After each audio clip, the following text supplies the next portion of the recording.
c'est vrai que le côté religieux, le côté féministe, on ne l'avait pas forcément vu.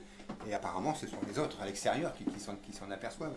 Et c'est vrai qu'à la lecture de tous ces mails, à l'écoute de certains Salanciens ou autres habitants, on s'aperçoit ils ont raison.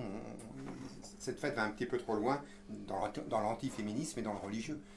Alors ce qui m'embête aussi un petit peu dans cette histoire, c'est qu'en fait on me reproche dans beaucoup de ces mails d'avoir subventionné de l'argent public, puisqu'il s'agit d'argent public, d'avoir subventionné de l'argent public pour une fête quasi religieuse. Et c'est ce qu'on me reproche et ce qui m'embête un petit peu maintenant. C'est vrai qu'en recul, je m'aperçois que j'ai certainement fait une erreur et que je le reconnais.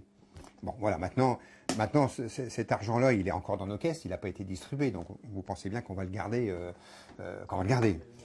Voilà, et puis l'avenir de cette fête religieuse ne dépend pas que de moi, pas que de nous, puisque la sous-préfecture s'en est mêlée un petit peu, et la sous-préfecture m'a conseillé de suspendre, de surseoir en fait à cette organisation, en attendant que le ministère de l'Intérieur donne un avis sur la célébration de cette fête-là ou pas. Cet avis, j'en tiendrai compte avec le conseil municipal. Il faudra délibérer si on garde ou pas si on continue à soutenir cette fête ou pas.